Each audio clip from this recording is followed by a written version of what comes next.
ବାମଣ୍ଡା ରାଜ୍ୟର ପୁରୁଣା ଫଟୋଗୁଡ଼ିକୁ ଦେଖିଲେ ରାଜ୍ୟର ଅର୍ଥନୈତିକ ଦୃଢ଼ତା ବିଷୟରେ ଅନୁମାନ କରିହେବ।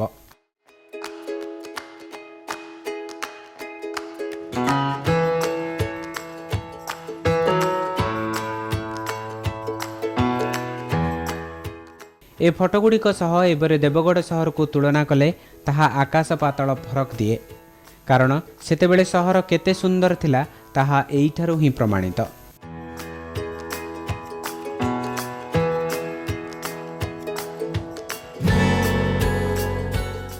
ରାଜପ୍ରାସାଦ ସାମ୍ନାରେ ଏକ ଷ୍ଟାଚ୍ୟୁ ହାଉସ୍ ଥିଲା, ଯେଉଁଠାରେ ବିଭିନ୍ନ ପ୍ରକାରର ସ୍ଥାପତ୍ୟକୁ ସଂଗ୍ରହ କରାଯାଇ ରଖାଯାଇଥିଲା।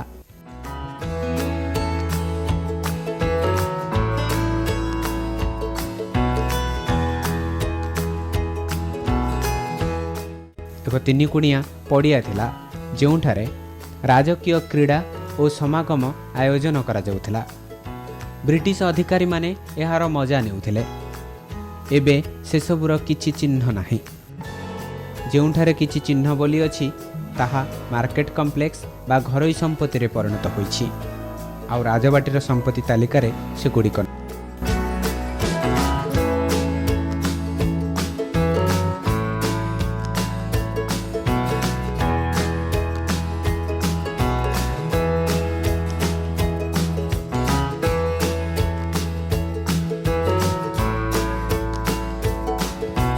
ରାଜବାଟୀର ପଛପଟେ ଅର୍ଥାତ୍ ପ୍ରଧାନପାଟ ଜଳପ୍ରପାତର ତଳେ ରହିଛି ଦୁଇଟି ସୁନ୍ଦର ଅତିଥି ଭବନ।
ସାହିତ୍ୟ ଚର୍ଚ୍ଚା କରିବା ପାଇଁ ରାଜା ସଚ୍ଚିଦାନନ୍ଦ ତ୍ରିଭୁବନ ଦେବ ଏହାକୁ ତିଆରି କରିଥିଲେ।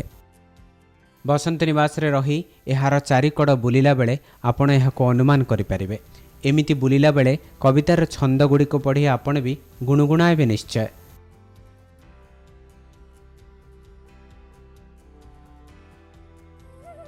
କଳକଣ୍ଠ ଜହି ନିରତେ କୁଜଇ ସୁରମ୍ୟ ବସନ୍ତ ରାଗରେ ରସାଇ ପ୍ରେୟସୀ କୋକିଳା ହୃଦୟ ଭସାଇ ସମୀର ସାଗରେ ନିତ୍ୟରେ ଭ୍ରମର ଗୁଞ୍ଜନ ମିଶଇ ସେହି ହେ ବସନ୍ତ ନିବାସ ଜହିଁରେ ବସନ୍ତ ବିହଙ୍ଗରମୟ।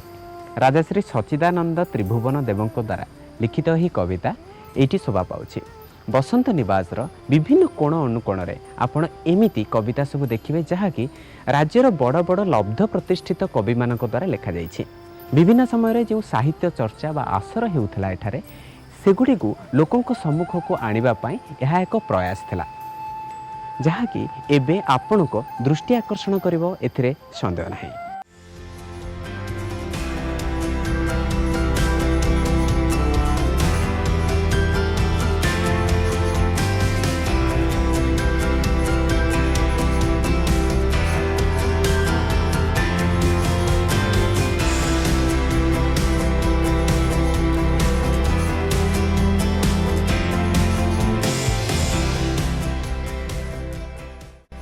प्रथमे बसंत निवास आउ तापरे ललित बसंत।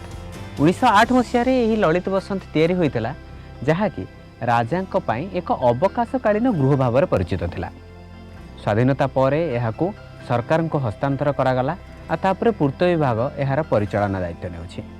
आपण जति केतेबेले राज इतिहास संगे सामिल हेबाकू चाहुछंती तेबे एई शैलनिवास रे रात्रि यापन करि परिबे आ देवगढ़र प्राकृतिक परिवेश को उपभोग मध्य करि परिबे।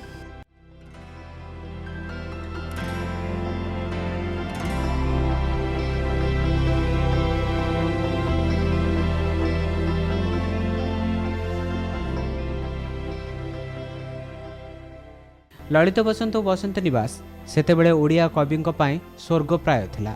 बौद्धिक विकास सांगकू तांकू मिलुथिला राजकीय सम्मान। राजसभा थिबा पंडित और विज्ञ व्यक्ति माने एने निष्पत्ति नेउथिले। फलरे ओडिया साहित्यर कलेबर वृद्धि पाइथिला।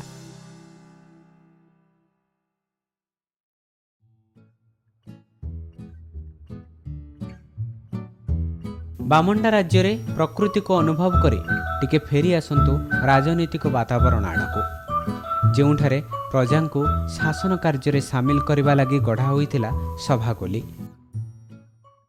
राजा शासन आउ एक प्रमुख अंग हेउछि एई सभागोली। अभिषेक उत्सव हेउ बा शासन भार ग्रहण करिवार समावेश सबकिछि एइठी आयोजन हेउथिला। जेतेबेले ब्रिटिश प्रतिनिधि माने उपस्थित रहुथिले ता सहित विभिन्न राज्यर राजा माने मध्य उपस्थित रही ताहार साक्षी होथिले। राजउआसर बाहर एहाको रखा जाइथिला।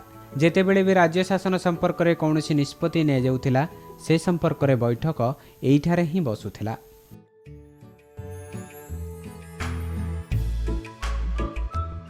लुहा खंब उपरे लुहा चादर पड़िछि एई घरे।